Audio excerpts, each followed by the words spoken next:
Hello everyone, welcome to another video lecture of economics. आज हम लोग बात करेंगे मनी सप्लाई की। Money supply is one of your most important topic. जैसे कि हमने आपको बताया है कि हम लोग अभी macro economics and monetary economics का कॉम्बिनेशन पढ़ रहे हैं। तो आज का जो हमारा टॉपिक है that is your money supply, this is part of your monetary economics. Fine.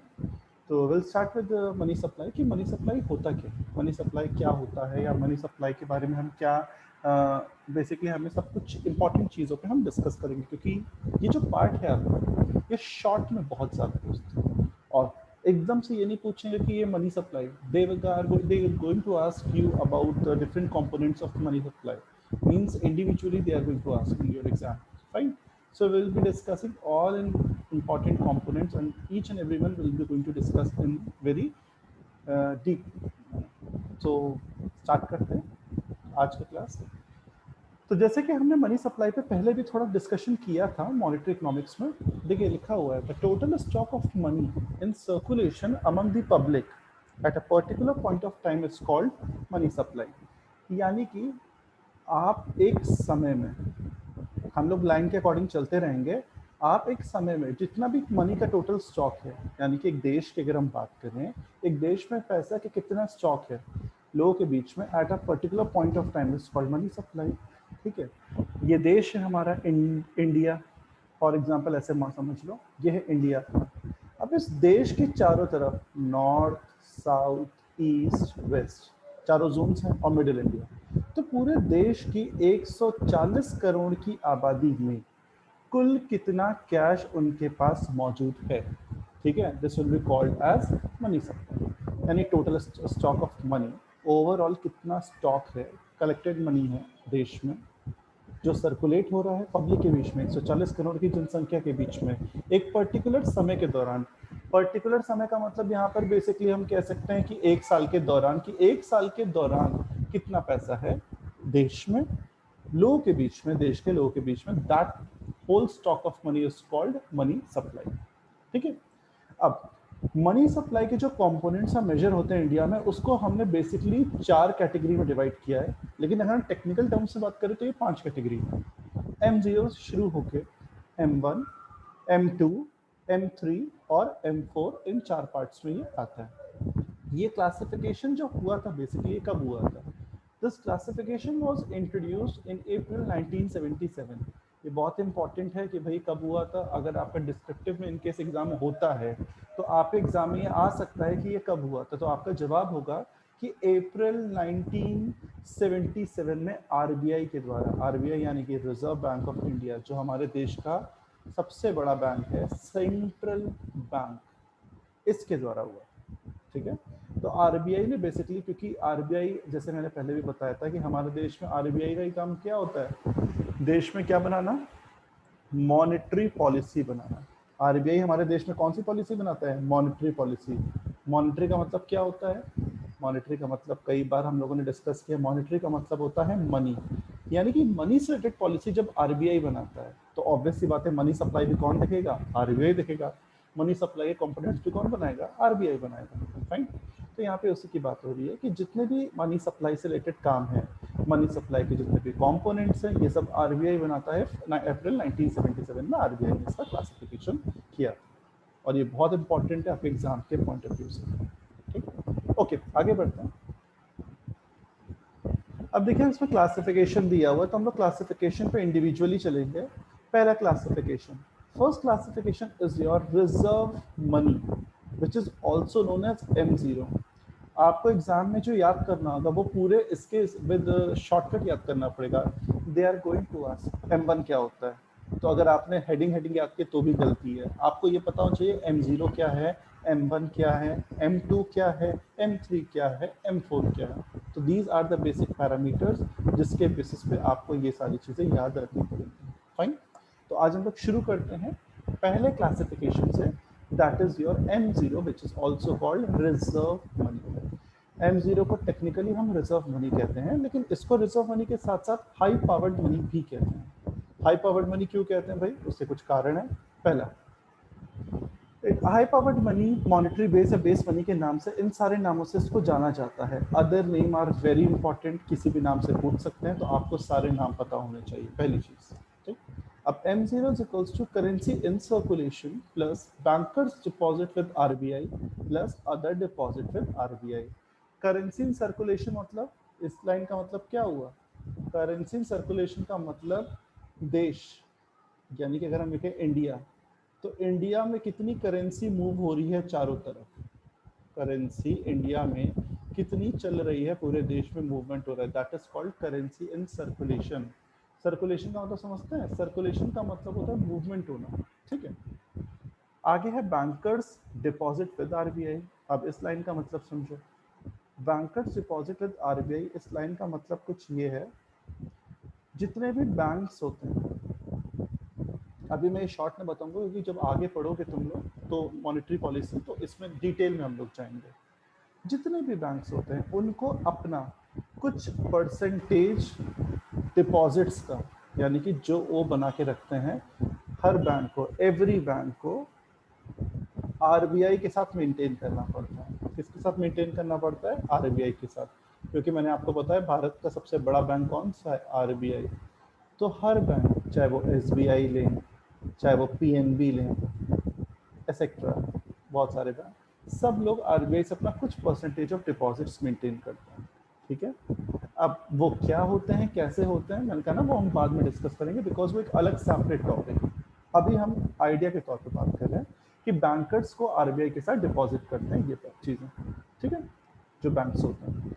Next other deposits RBI, और कुछ अदर फॉर्म से भी डिपॉजिट RBI के साथ किया जाता है। तो ये सारी चीज़ें किस में आती है? M0 में आती है। ठीक है।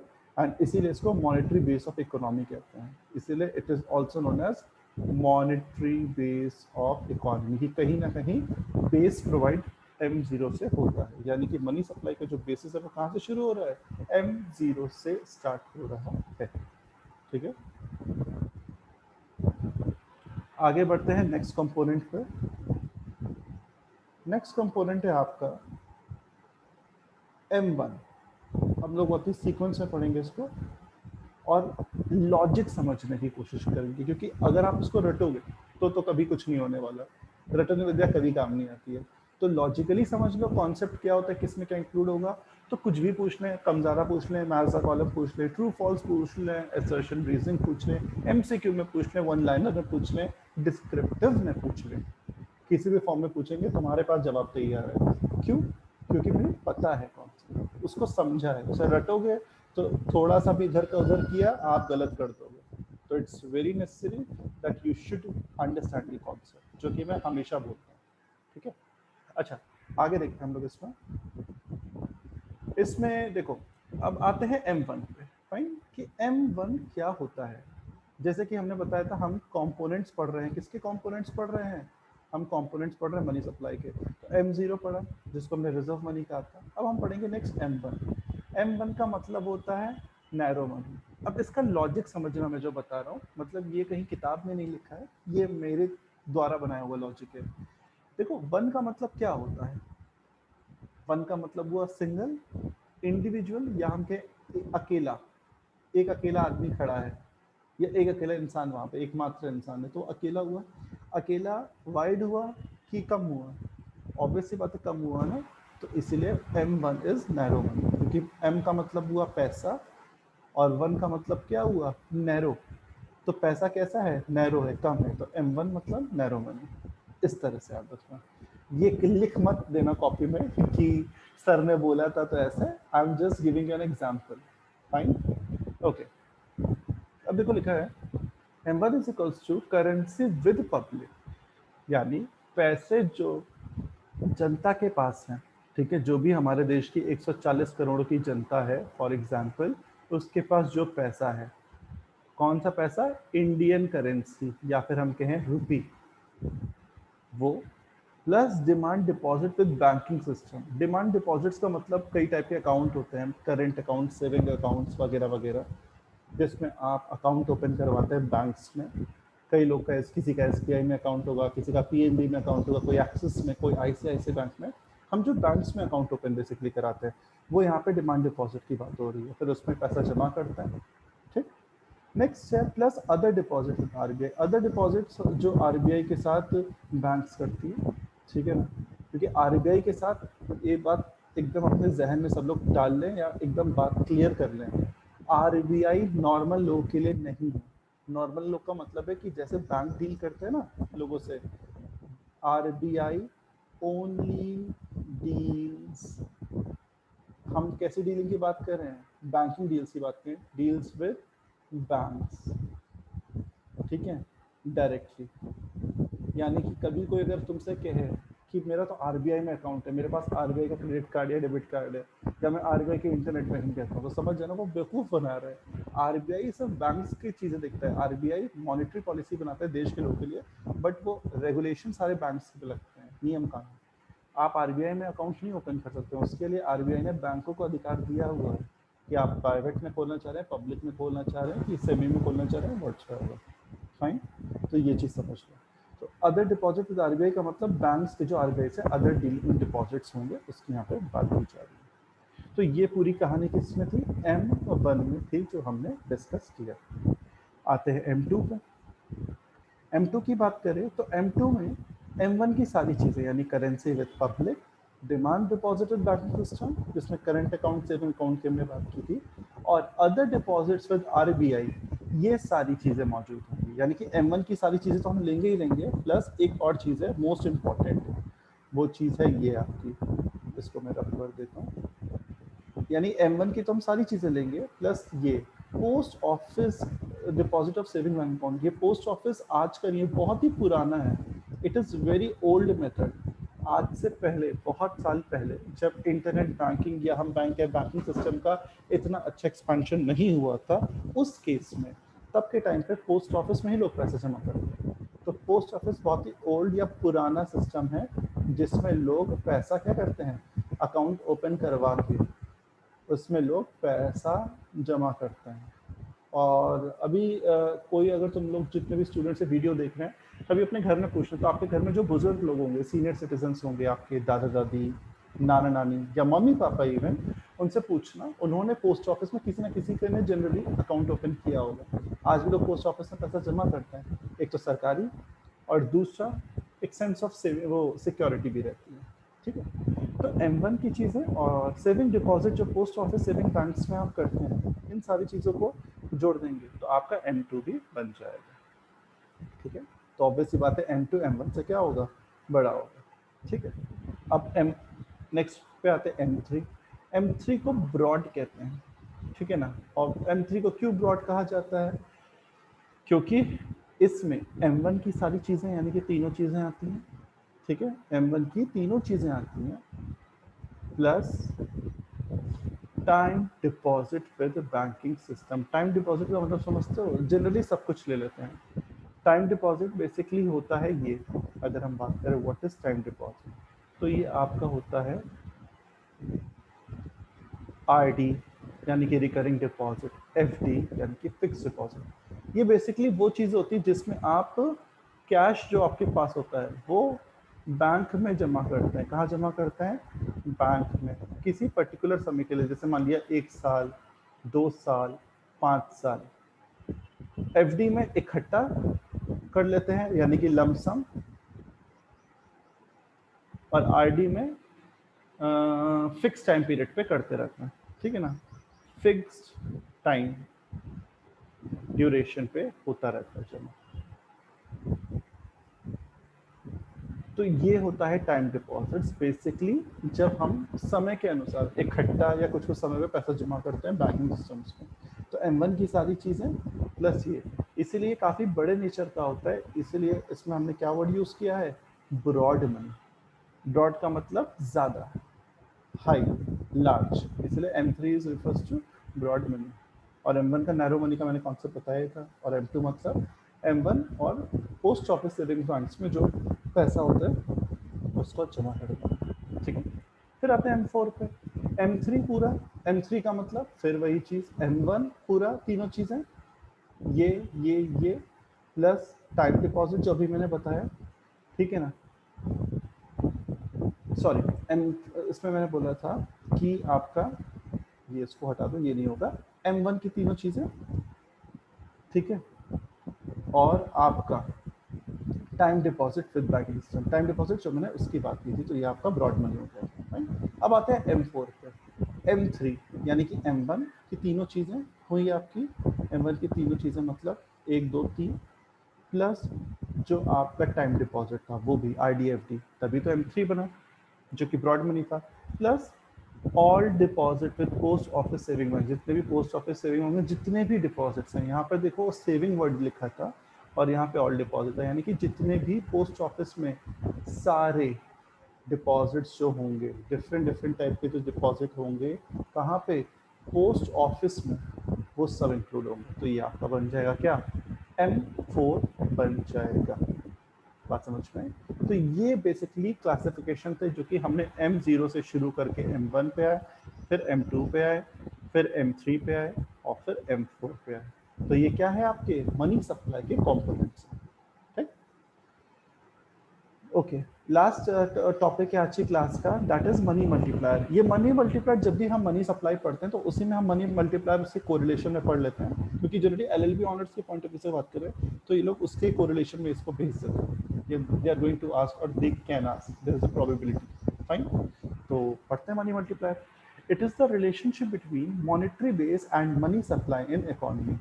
हमारे देश में कितना मनी का बेस है और देश में कितनी मनी की सप्लाई हो रही है, उसके बीच की जो रिलेशनशिप होती है वो होती है money multiplier. The amount money that bank generates with each unit, that is rupees, rupees के फॉर्म में सब कुछ जनरेट होता है पैसा in India of money, it is the ratio of deposit to the reserves in the banking system. यानी बैंकों में कितना पैसा जमा है रिजर्व के फॉर्म में, अकाउंट के फॉर्म में, उसी को हम मनी मल्टीप्लायर कहते हैं।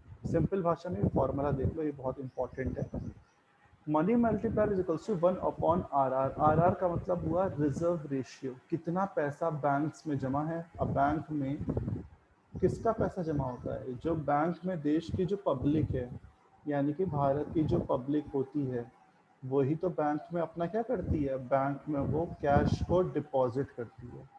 क्या करती है, कैश को डिपॉजिट करती है अलग अलग अकाउंट्स में, किसी का सेविंग है, किसी का करंट है, किसी का सेविंग प्लस है, इन सब में अलग अलग अकाउंट से पैसा जमा करती है।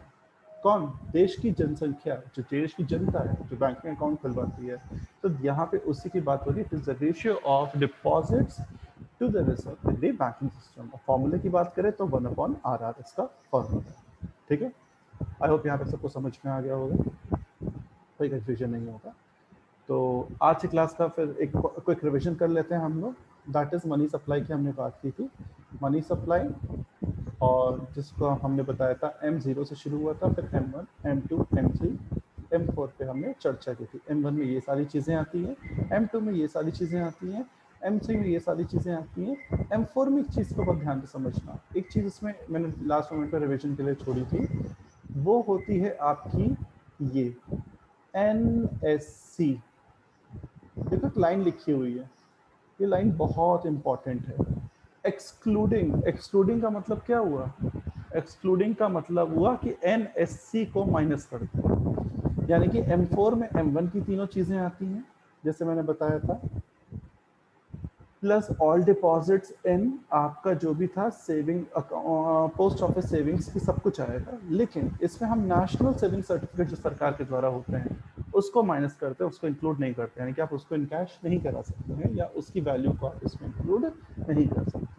तो एग्जाम में ये पूछ सकते हैं कि NSC जैसे कि नेशनल सेविंग सर्टिफिकेट्स का क्या इंक्लूजन होता है, तो आपका जवाब होगा no, it is not included in M4, ठीक है। तो आज हम लोगों ने मनी सप्लाई डिस्कस किया, आई होप हम लोग को समझ में आया होगा। तुम लोग वीडियो लेक्चर्स देख रहे हो, टीचर बहुत मेहनत से बना रहे हैं, तो इस लॉकडाउन के टाइम को भी यूज़ करिए और पढ़िए, सारे सब्जेक्ट्स पढ़िए, इकोनॉमिक्स भी पढ़िए और सब पढ़िए, और मोस्ट इंपॉर्टेंट सब इस समय अपना ध्यान रखें, एक पॉजिटिव सोच के साथ पढ़ाई करते रहिए और अपना समय का यूज़ करते रहिए, और ये समय भी जल्दी कल जाएगा, ठीक है। तो तब तक सब अपना ध्यान रखें, be safe, stay strong, and मिलते हैं नेक्स्ट वीडियो लेक्चर में। Take care everyone, have a nice day.